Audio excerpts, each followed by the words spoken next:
Abren su Biblia conmigo, hermanos, en Juan, capítulo 1. Juan, capítulo 1, en el versículo 9. Juan 1, 9. Vamos a leer hasta el 13. Juan 1, 9 hasta el 13. Vamos a leerlo audifonalmente. Quiero escucharlos leer estos versículos, mis amados hermanos. Juan capítulo 1, versículo 9 hasta el 13, dice así: Aquella luz verdadera que alumbra a todo hombre venía a este mundo. Ahora ustedes.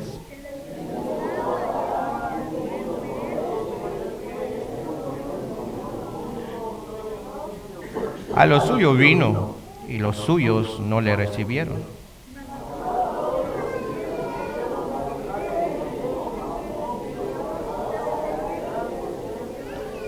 Todos en el 13, los cuales no son engendrados de sangre, ni de voluntad de carne, ni de voluntad de varón, sino de Dios. Palabra de Dios, pueden tomar su asiento. Amados hermanos, hay una pregunta que ha nacido dentro de la iglesia, es ¿cómo llegamos a ser hijos de Dios? ¿Qué es ser hijos de Dios? Hay muchas opciones y muchas preguntas que se han levantado. Hasta hoy en día uno puede llegar a ser hijo de Dios sin haber creído en Jesús. Hay teorías que surgen en el mundo entero que toda religión va a ir en el cielo. Es decir, todos aquellos que creen en su propia religión irán al cielo. La teoría que vemos en el mundo hoy, todos los musulmanes, católicos, mormones, testigos de Jehová, adventista, cualquier otra religión, secta, se va a ir al cielo. Ya no está muy claro quién es verdaderamente hijo de Dios. Cuando nosotros leemos la palabra de Dios en Juan 1, 9 al 13, es muy claro. En el versículo 13 nos dice cómo llegamos a ser hijos de Dios. Pongan mucha atención conmigo en el versículo 13, hermanos. ¿Cómo llegamos a ser hijos de Dios? Juan dice que somos hijos de Dios, número 1, los cuales no son engendrados de sangre. ¿Sí lo están viendo conmigo? En el 13 dice, los cuales no son engendrados de sangre. En otra palabra, no mediante un nacimiento físico, es decir, no porque somos de familia cristiana, somos hijos de Dios. En solamente en solamente estas palabras lo que dice, los cuales no son engendrados de sangre. Quiere decir que no es porque usted nació en una familia cristiana, su papá es cristiano, su mamá es cristiano, su abuela es cristiano, su abuelo es cristiano, quiere decir que usted es cristiano también. ¿Sí están entendiendo? O sea, los cuales no son engendrados de sangre, quiere decir que si cuando un niño nace, no quiere decir que ya es cristiano. Cuando ya tiene sus 7 años, 8 años, 9 años, no quiere decir que es cristiano. Cuando ya tiene conciencia, ya sabe hacer el mal y el bien, no quiere decir que es cristiano, porque ha nacido de padres cristianos. Hay una gran equivocación en la iglesia en este tiempo de este asunto. Hay veces pensamos porque nuestros hijos nacieron de una familia cristiana, ya son cristianos. Y esperamos que ellos se comportan como cristianos. ¿Sí están entendiendo esto? Así que no es cristiano aquel que viene de familia cristiana. Es necesario, escuchen todos, que a el hijo o la hija acepte a Jesucristo para que se haga cristiano. Por eso dice, los cuales no son engendrados ¿de qué? De sangre. O sea, no viene de la línea de familia, como los judíos en aquel tiempo dicen, nosotros somos de Abraham. Hay veces nosotros pensamos igual que ellos. Bueno, mi papá, mi mamá son ancianos de la iglesia, entonces eso me hace cristiano a mí. No, disculpa, no te hace cristiano a ti. Usted tiene que depositar su fe en Jesucristo, entonces usted se hace cristiano, parte de la familia, hijo de Dios. Entonces eso tenemos que educar a nuestros hijos. Tienes que decirle, usted todavía no es hijo de Dios hasta que deposite su fe ¿en quién? En Jesucristo. ¿Está muy claro? Así que tenemos que inculcarles desde niñez, desde pequeños. Pero ¿cuántos han dicho a sus hijos en estos tiempos, todavía no eres cristiano, todavía no eres hijo de Dios? ¿Verdad? No le atrevemos a decirles eso. Si no han aceptado a Jesucristo, ¿qué les decimos? Eres hijo de Dios. No, tenemos que traerles el pecado siempre en su frente. Decirle, al menos que aceptes a Jesucristo, serás hijo de Dios. Pero si no aceptas a Jesucristo, no eres hijo de Dios. No porque soy cristiano te voy a pasar la salvación. Imposible. Entonces tenemos que comenzar a enseñarles desde niñez, desde pequeños. Por eso hay veces nosotros nos maravillamos, nuestros hijos no se comportan como cristianos porque no les hemos dicho que no son hijos de Dios todavía. Número 2, ni de voluntad de carne. Hay otro.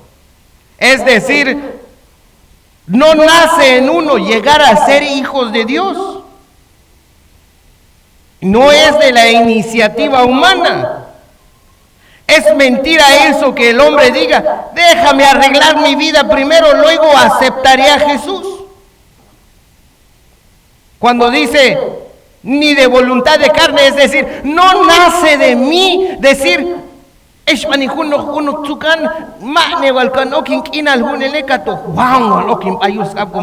no hay eso. Es mentira.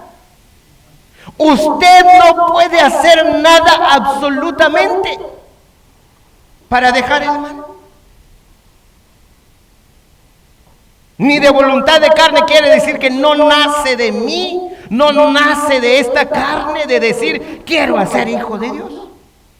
Eso es lo que está diciendo aquí. Ni de voluntad de carne. O hay alguien aquí nace de su propio esfuerzo de decir, hoy sí voy a aceptar a Jesucristo. Hoy sí quiero ser hijo de Dios. Es mentira eso. Usted no puede hacer absolutamente nada. Hay otro. Número 3. Ya casi terminamos, hijos, hermanos míos. Dice así, ni voluntad de varón. ¿Qué es otro? Son 3. ¿Cuáles son el primero, hermano? ¿Y el otro? Ahora el 3, ni voluntad de varón. ¿Qué quiere decir esto? Esto quiere decir que ningún hombre puede salvar a otro hombre. Es decir, un pastor puede sentir un intenso deseo de salvar a alguien, pero él no lo puede hacer. Lo único que él puede hacer es presentarle la palabra de Dios al individuo, y es Dios quien salva por medio del Espíritu Santo. Cuando dice ni voluntad de carne, ahorita les voy a hacer examen, espero que sí lo están escribiendo. Ni voluntad de carne, quiere decir que no hay ni siquiera una persona puede salvar a alguien. No hay. O sea, yo no puedo salvarte a ti. Nadie puede salvar a nadie, sino solamente Dios. El número 4, eso es donde estamos. Sino de Dios. Sino de Dios. Leemos todo el versículo 13. Juan 1:13. ¿Qué dice, hermano? Los cuales no son engendrados de todo,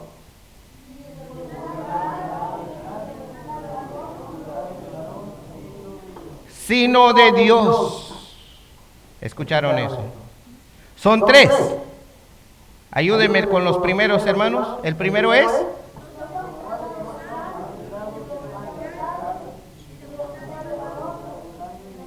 el número 13, el número 4 es sino de Dios.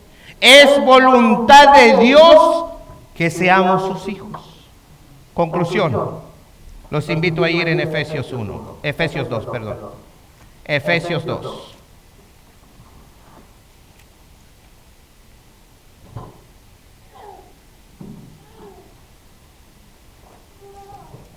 Efesios 2, 1 al 10. Pónganse de pie, hermano, y aquí concluimos.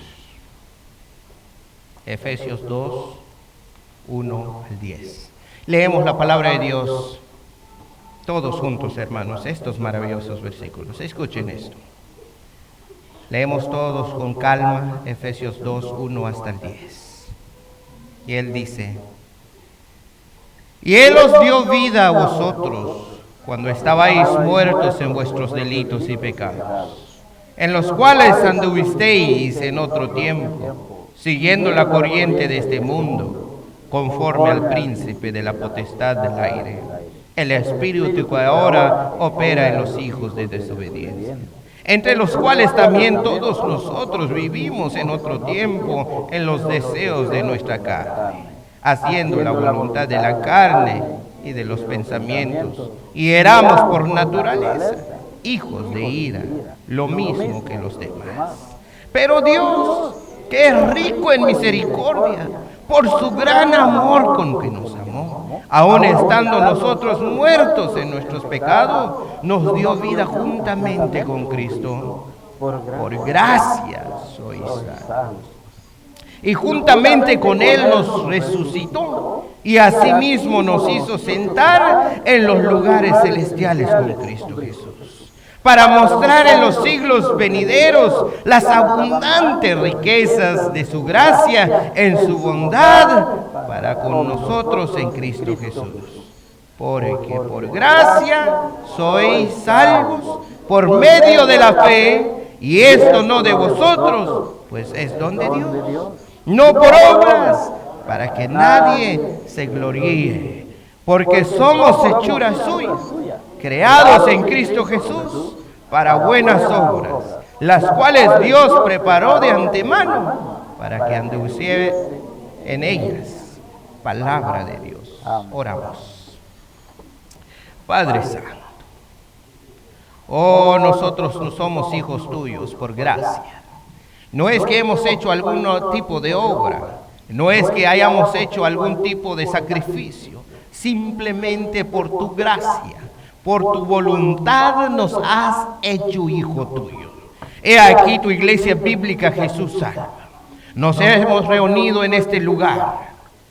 Es por tu gracia, porque nos has llamado a ser hijos tuyos y nos has hecho a cada uno de nosotros coherederos de la patria celestial.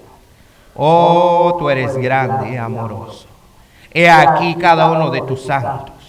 Si alguno de ellos han manchado su vestidura blanca, perdónalos y límpialos de vuelta. Porque tú eres un Dios justo y poderoso que perdona nuestros pecados. Cada día fallamos con nuestros ojos, con nuestro oído, con nuestra boca, con nuestros 5 sentidos. Nosotros no somos perfectos, pero aún así nos llamas hijos. Oh, ten misericordia de nosotros. Hay veces se nos olvida que somos posicionados en ser hijos tuyos y debemos ser luz en este mundo, llevar el evangelio en todo lugar. Así que, mi buen Padre, ayuda a cada uno de tus hijos de esta iglesia, grandes y pequeños, poder entregar su vida todo, completamente todo, sin reserva alguno, porque tú eres el que los llamó a esta palabra bendita, a ser hechos hijos tuyos. Y tomamos esta responsabilidad a pecho para que seamos luz en estos tiempos. Gracias por esta meditación que hicimos en tu palabra, bella reflexión que nos hace sentir que verdaderamente somos hechos hijos tuyos, por gracia y no por hombre, ni por voluntad de carne, ni por sangre. Así que mi buen Padre, que esta palabra da fruto a cada uno de tus hijos en este lugar. Y así oramos en el nombre de tu Hijo Jesucristo, nuestro Señor y Salvador. Amén y amén.